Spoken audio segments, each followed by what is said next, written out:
El Centro Evangelístico tiene el agrado de presentar Verdades que Transforman. Verdades que Transforman. Principios y valores a la luz de la poderosa Palabra de Dios. Presentado por el pastor Freddy Gustavo Catari. Bienvenidos, bienvenidos.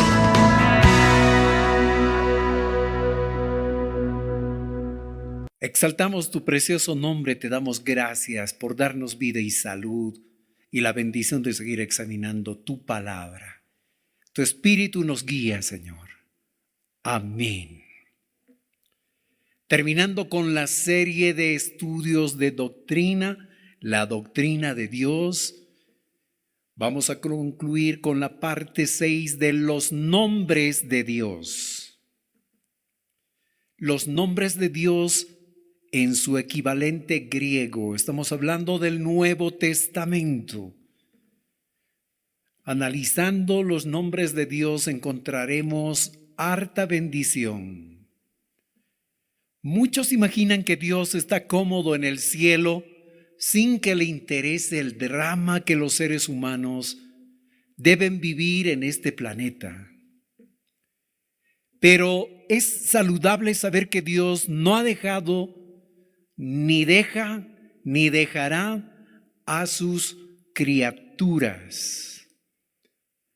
Son innumerables los ejemplos de las acciones que nuestro Señor realiza para acercarse y darse a conocer a las criaturas que tienen su imagen y semejanza, los seres humanos.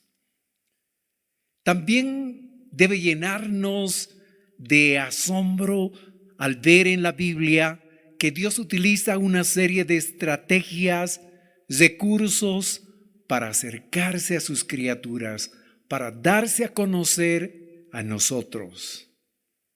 Uno de los medios es por el cual el Señor se manifiesta, sus nombres, que utiliza tanto en el hebreo del Antiguo Testamento como en el griego del Nuevo Testamento. Comencemos con el nombre Theos. El Nuevo Testamento tiene los equivalentes griegos de los nombres del Señor en el Antiguo Testamento. Por ejemplo, para los nombres El, Elohim y Elión, utiliza la palabra Theos, que es el nombre que más comúnmente se aplica a Dios.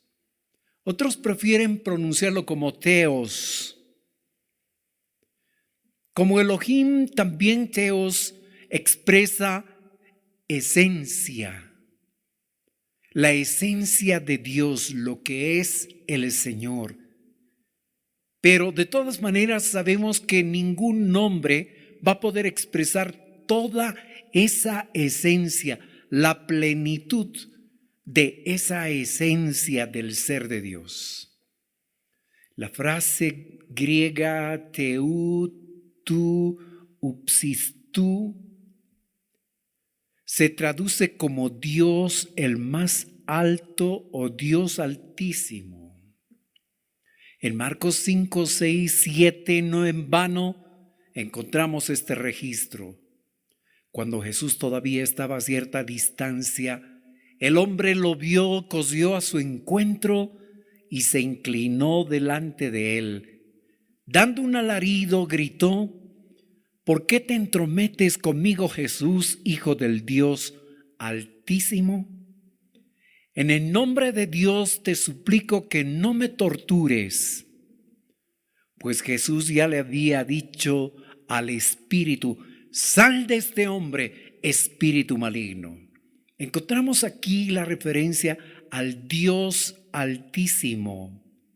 Theos o Theos, Dios, pero en esencia el Dios Altísimo. Y es impresionante cómo en este pasaje bíblico es Dios, es el Señor, Dios hecho hombre por medio de Cristo Jesús frente a un hombre poseído por espíritus malignos, por espíritus del mal, quien en cierto momento habla con el Señor Jesús y cuando estaba todavía a cierta distancia se inclina delante de él. ¿Por qué te entrometes conmigo, Jesús, Hijo del Dios Altísimo? Un espíritu inmundo, un demonio, reconociendo quién es Jesús, la segunda persona de Dios. Y reconociendo que Dios es altísimo, el Dios más alto que todo. En el nombre de Dios te suplico que no me tortures, dijo este espíritu.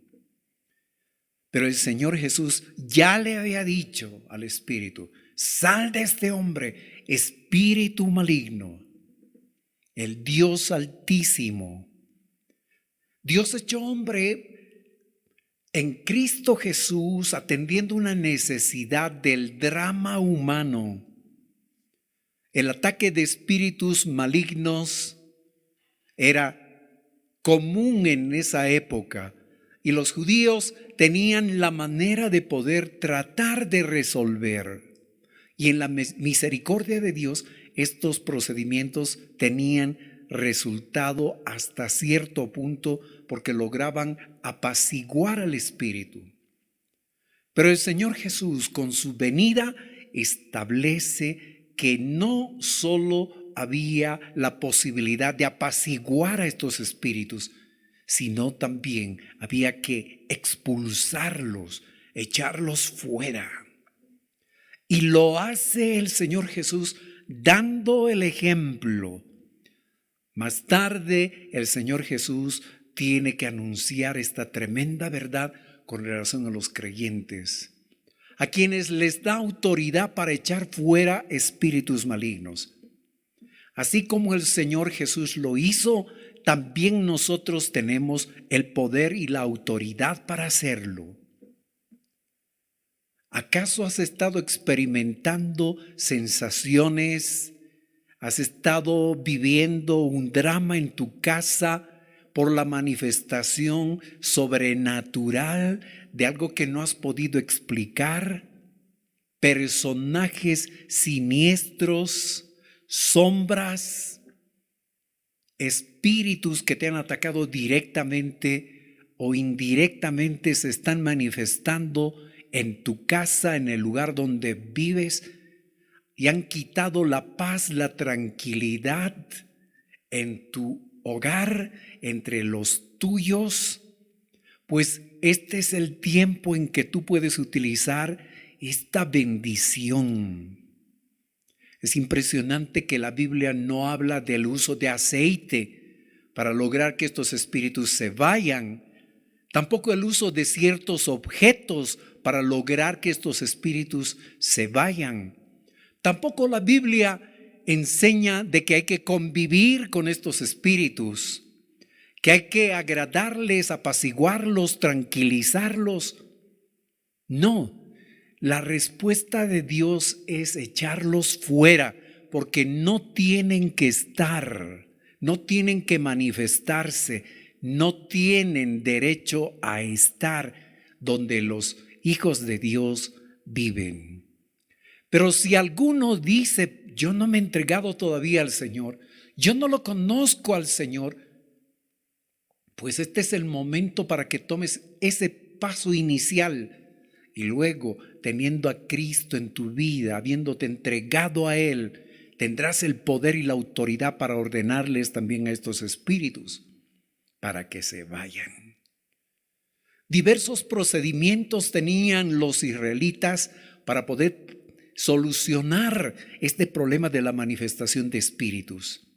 Pero el Señor Jesús muestra la clave y dice Él con el ejemplo que debemos hacerlo hablándoles, ordenándoles. En el nombre de Jesús hay autoridad, hay poder para echarlos fuera. Y en este momento eso es lo que tú puedes hacer también allí donde te encuentras. No tienes que seguir viviendo ese drama, ese sufrimiento, ese dolor. que ocasiona la presencia de estos espíritus del mal. El Señor Jesús ordenó que el espíritu suelte a este hombre y se fue. Pero curiosamente no solo era uno, sino era toda una legión. Unos 100 espíritus que controlaban a este hombre. Y a todos ellos el Señor Jesús los desató. Él es Jesucristo, el Hijo del Dios Altísimo. Hablando un poco más sobre el Dios Altísimo, en Lucas 1:32, 35 y 75, dice: Él será muy grande y lo llamarán Hijo del Altísimo, refiriéndose al Señor Jesús. El Señor Dios le dará el trono de su antepasado David y reinará sobre Israel para siempre. Su reino no tendrá fin. El ángel le contestó: el Espíritu Santo vendrá sobre ti y el poder del Altísimo te cubrirá con su sombra.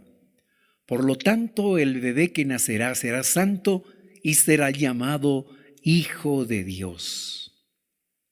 Lo llamarán Hijo del Altísimo. El ángel conversando con María para el nacimiento, para la venida del Señor Jesús, el Dios Altísimo, el Dios que está por encima de todo. Ese es el Señor en quien creemos. Ese es el Señor al que tú puedes acercarte y decirle: Señor, ¿cómo ha sido posible que yo no haya reconocido, que yo no haya sabido y no haya podido disfrutar de la bendición de conocerte? Tú eres el Dios Altísimo, el Dios que está por encima de todo. En Hechos 7, 48 y 49, hablando del Dios Altísimo, dice: sin embargo, el Altísimo no vive en templos hechos por manos humanas. Como dice el profeta: el cielo es mi trono y la tierra es el estrado de mis pies. ¿Podrían acaso construirme un templo tan bueno como ese?, pregunta el Señor. ¿Podrían construirme un lugar de descanso así? Qué bueno revisar pasajes como este en una época en que no podemos ni siquiera visitar la casa de oración, el templo. Es muy probable que alguno de ustedes o varios de ustedes hayan estado viviendo con la idea de que la presencia de Dios está en el templo. Y ahora que no tienen acceso a ese lugar, tienen la idea de que están lejos de la presencia de Dios.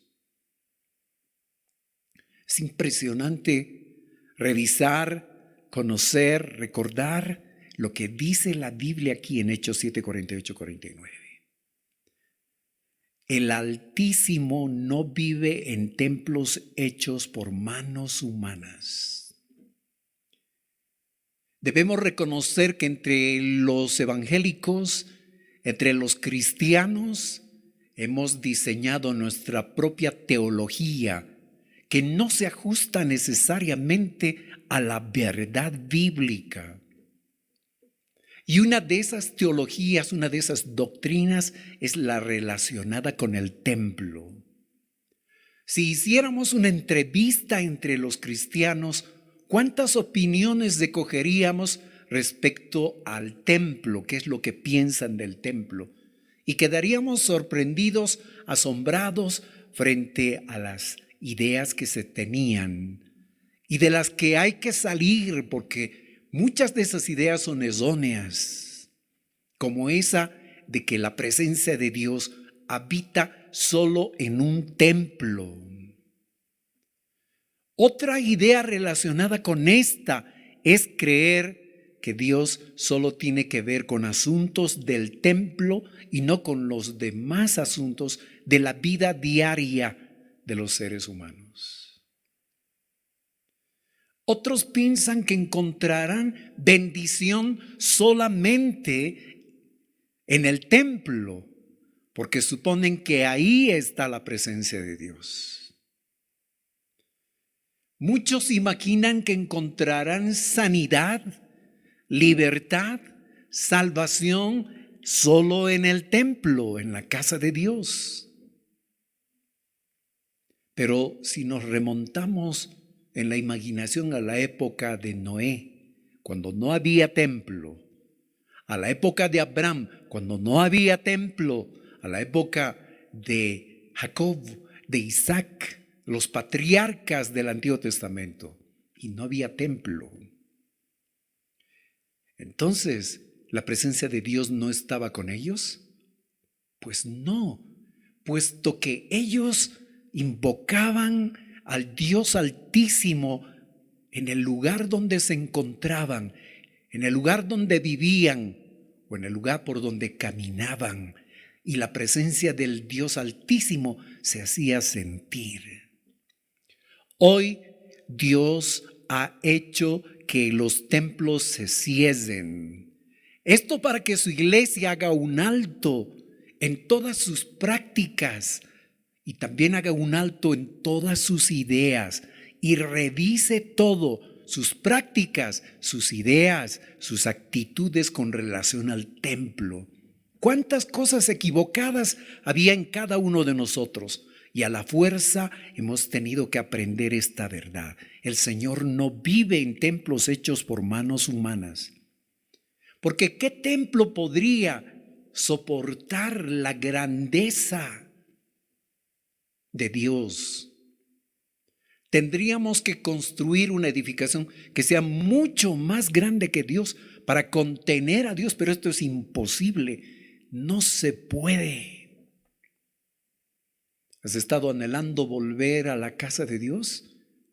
Un buen anhelo, pero no te equivoques, creyendo que solo Dios está presente ahí, porque si así es, continúas perdiendo la bendición de saber que Dios está contigo, allí donde te encuentras, en tu casa. Y que puedes invocarle, puedes adorarle, puedes expresarle tu amor, la necesidad de su presencia que tú tienes. Y cuando sales a la calle con todas las medidas de prevención para no contagiarte, decirle: Señor, tu presencia me acompaña. Y tu presencia me guía, pero debo ser prudente. Tomo todas las medidas y voy a ser cauteloso. Y voy a trabajar con tu ayuda. O el que no tiene trabajo sale a la calle con la confianza de que Dios lo acompaña y pide su dirección y de pronto encuentra la bendición que estaba buscando. No hay templo que pueda soportar la presencia de Dios, la grandeza de Dios. El Señor Jesús, hablando al respecto con una mujer en el capítulo 4 del Evangelio de Juan, le dice una tremenda verdad a esta mujer y tiene relación con el templo y el Dios Altísimo. Le dice: ustedes, los samaritanos, creen que en este monte es donde se debe adorar a Dios, y los judíos dicen que en Jerusalén. Pero te digo sinceramente, mujer, que ni en este monte, el monte Gerizim, ni en el monte de la ciudad de Jerusalén van a adorar a Dios, porque Dios es espíritu y viene la hora en que todos los que adoran adorarán a Dios en espíritu y en verdad. Está bien que anheles volver a la casa de Dios, pero tus ideas templistas, es decir, concentrar todo el accionar de la obra de Dios solo en el templo, es una idea equivocada. Y a través de la experiencia actual, Dios nos está diciendo: yo también quiero ser honrado, reconocido, obedecido allí donde ustedes viven, allí donde ustedes trabajan. Ya llegará el momento en que Dios hará posible que se abran los templos, donde podremos seguir adorando después de haber aprendido valiosísimas lecciones. Cuando termine el culto en el templo, entonces, saliendo por la puerta, diremos: Señor, no te estoy dejando ni me estás dejando, porque tú vives conmigo todos los días. El cielo es mi trono, la tierra es como el lugar donde apoyo mis pies. ¿Podrían acaso construirme un templo tan bueno como ese?, pregunta el Señor. ¿Podrían construirme un lugar de descanso así? Qué bueno que anheles volver a la casa de Dios, pero si necesitas sanidad, allí donde estás está el Señor que sana. Anímate a decirle: sáname. ¿Has estado siendo atormentado por fuerzas malignas, espíritus del mal? Pues acércate al Dios Altísimo y dile: Señor, líbrame. Y con la autoridad y el poder que tú me has dado, ordeno a todo espíritu del mal que me ha estado atacando mi casa y mi familia, lo echo fuera en el nombre de Cristo Jesús. Y la bendición de Dios inunda tu casa. La paz de Dios se manifiesta en este momento. La unción preciosa de Dios la estás experimentando, la estás sintiendo ahora. El Señor está trayendo paz a tu corazón, paz a tu vida, está trayendo bendición a tu casa. Su presencia está inundando tu hogar. Y dile: Señor, yo recibo esa bendición, recibo esa llenura, recibo, Señor, de tu presencia. En Hechos 16, 17 y 18 dice: ella seguía a Pablo y también al resto de nosotros gritando: estos hombres son siervos del Dios Altísimo y han venido para decirles cómo ser salvados, cómo ser salvos. Esto mismo sucedió día tras día hasta que Pablo se exasperó de tal manera que se dio la vuelta y le dijo al demonio que estaba dentro de la joven: te ordeno en el nombre de Jesucristo que salgas de ella. Y al instante el demonio la dejó. Qué curioso, ¿verdad?, que el nombre del Dios Altísimo esté conectado con la manifestación de espíritus del mal. En este caso es una mujer que adivinaba porque un espíritu del mal que estaba dentro de ella la capacitaba para poder engañar a la gente, haciéndola creer que podía adivinar el futuro. Un espíritu engañador. Esta mujer, teniendo al apóstol Pablo frente a ella, se atrevió a querer hacer publicidad para que la gente siga al apóstol Pablo. Pero hay una verdad bíblica: instrumentos inmundos no son para ser utilizados para la gloria de Dios y la salvación de los seres humanos. Los instrumentos de Dios tienen que estar purificados y santificados. Pero esta mujer era valiosa para Dios. Por lo tanto, el apóstol Pablo ataca al mal que había dentro de ella, al espíritu que la tenía controlada, y lo reprende, lo echa fuera. Y recuerda esto. Le dice al espíritu: te ordeno en el nombre de Jesucristo. Y esto es lo que tú también tienes que hacer. Otra vez Dios te está reiterando cómo tienes que proceder frente al ataque de espíritus del mal o la manifestación de espíritus del mal. Te ordeno en el nombre de Jesucristo, sal. Salió de ella y al instante el demonio la dejó. Tienes el poder y la autoridad del Dios Altísimo. En Hebreos 7:1 dice: este Melquisedec fue rey de la ciudad de Salem y también sacerdote del Dios Altísimo.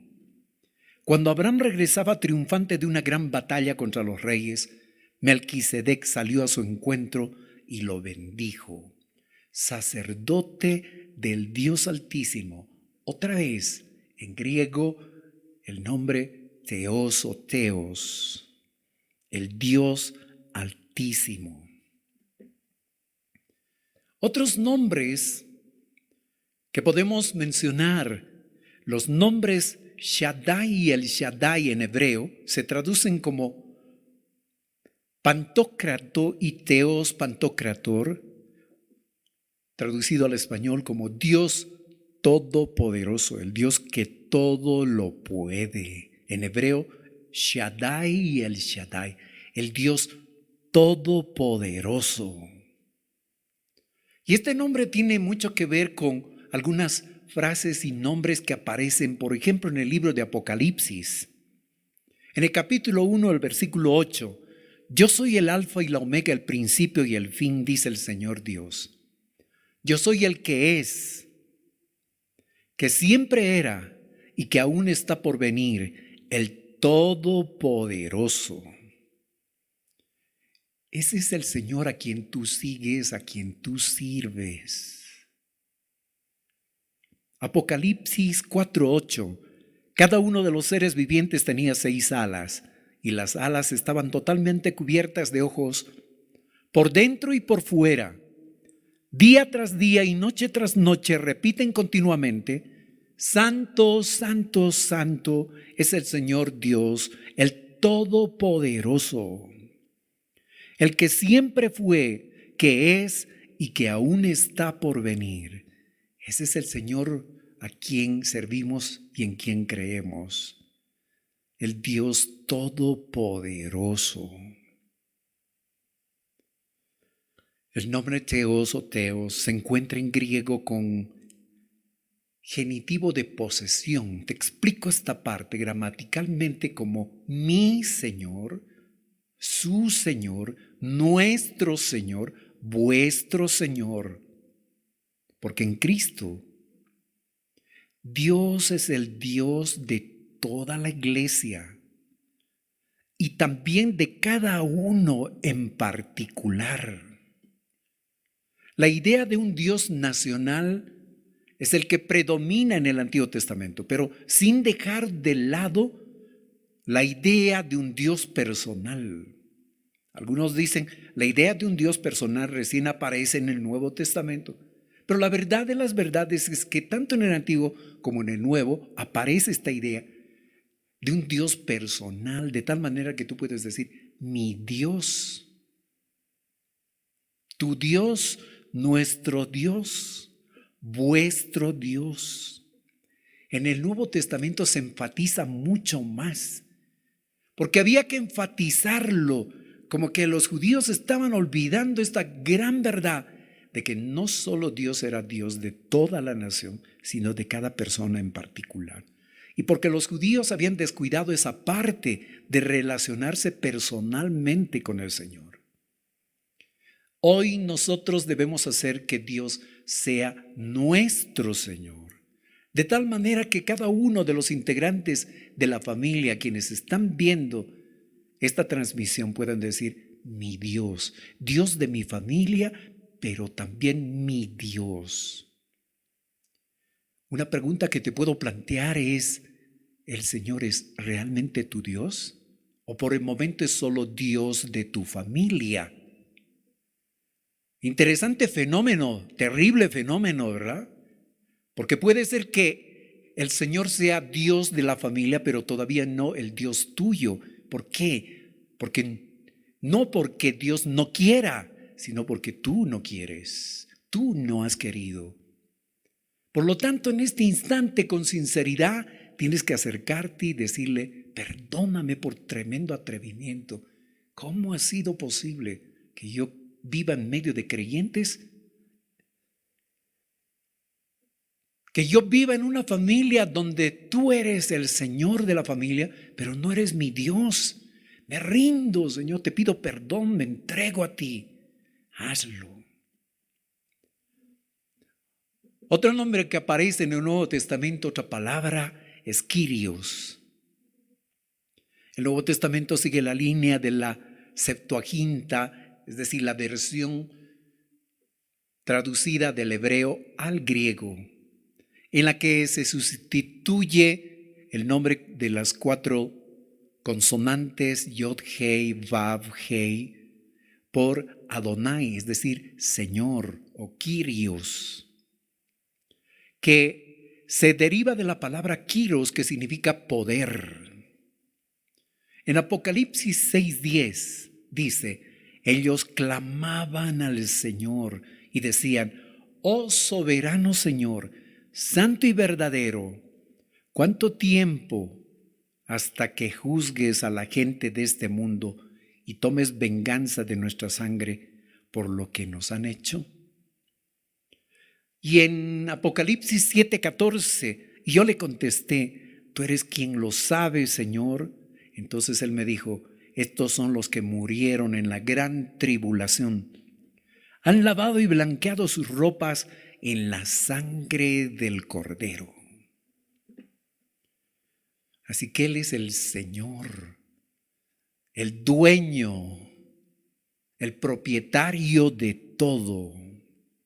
Y Él es el que va a juzgar a este planeta. Lo que estamos experimentando ahora son los anticipos, son muestras de lo que se va a sufrir en ese tiempo que la Biblia llama el de tribulación y gran tribulación. Un anticipo. Con la ayuda de Dios podemos soportar, podemos salir adelante. Si alguno estaba desmayando, estaba desalentado, nos acercaremos juntos al Señor para decirle, tú eres el Todopoderoso. Yo creo en tu sacrificio. Han lavado y blanqueado sus ropas en la sangre del Cordero. Hay otro error que la iglesia tiene que corregir y es con relación a la sangre de Cristo. Muchos proclaman en su oración, yo cubro con la sangre de Cristo mi casa, cubro mi trabajo con la sangre de Cristo, me cubro con la sangre de Cristo. Y han hecho de la sangre de Cristo un objeto de superstición. Pero ¿qué está diciendo la Biblia cuando habla de la sangre de Cristo? Está hablándonos de la fe en el sacrificio de Cristo, no en que declaremos, que proclamemos y que creamos que porque hemos declarado, hemos proclamado esas cosas, habrá protección, habrá cuidado. No. Está hablando de la fe que debemos tener en el sacrificio de Cristo en la cruz donde derramó su sangre preciosa. Eso es lo que nos está diciendo. Así que corrige el uso, el abuso de esta idea, de este uso supersticioso de la sangre de Cristo. Y haz lo que la Biblia enseña. Confía en el sacrificio de Cristo sin necesidad de estar proclamando cubro o descubro y cosas como esas. El nombre Kyrios no tiene exactamente la misma connotación que el tetragramatón, el nombre sagrado de Dios, pero designa al Señor como el poderoso, el Señor, el poseedor, el regente que tiene autoridad, el que tiene poder legal. El nombre Kyrios no se aplica solamente a Dios Padre, sino también al Hijo, a Cristo Jesús. En Apocalipsis 11:5, entonces el séptimo ángel tocó su trompeta y hubo fuertes voces que gritaban en el cielo, ahora el mundo ya es el reino de nuestro Señor y de su Cristo, y Él reinará por siempre y para siempre. En Apocalipsis 11:17, te damos gracias, Señor Dios, el Todopoderoso, el que es y que siempre fue, porque ahora has tomado tu gran poder y has comenzado a reinar. Así será para cuando el Señor venga. Otro nombre es el de Pater, que está relacionado con Padre. Él es tu Padre, nuestro Padre. Dile, Señor, soy tu Hijo, me rindo a ti. Este nombre expresa una relación especial de padre e hijo, una relación maravillosa, que si no la has estado disfrutando, te animo a que lo hagas. Ríndete delante de Él y dile, tú eres mi Padre. Gracias, Señor. Un reto para la práctica. Te animo a reconocerlo como el Dios Altísimo, el Dios Todopoderoso, el Dios de todos sus hijos, Dios de tu familia, Dios de tu casa. Y puedes decirle de manera personal, tú eres mi Dios, tú eres mi Señor, y también puedes decirle, tú eres mi Padre. Inclinemos la cabeza. Señor, muchas gracias por esta bendición de haber revisado en el Nuevo Testamento las bendiciones relacionadas con tu glorioso nombre. Tú eres mi Señor, mi Dios, el Dios Todopoderoso, Dios de mi familia, Dios de mi casa, Dios de tus hijos, mi Padre.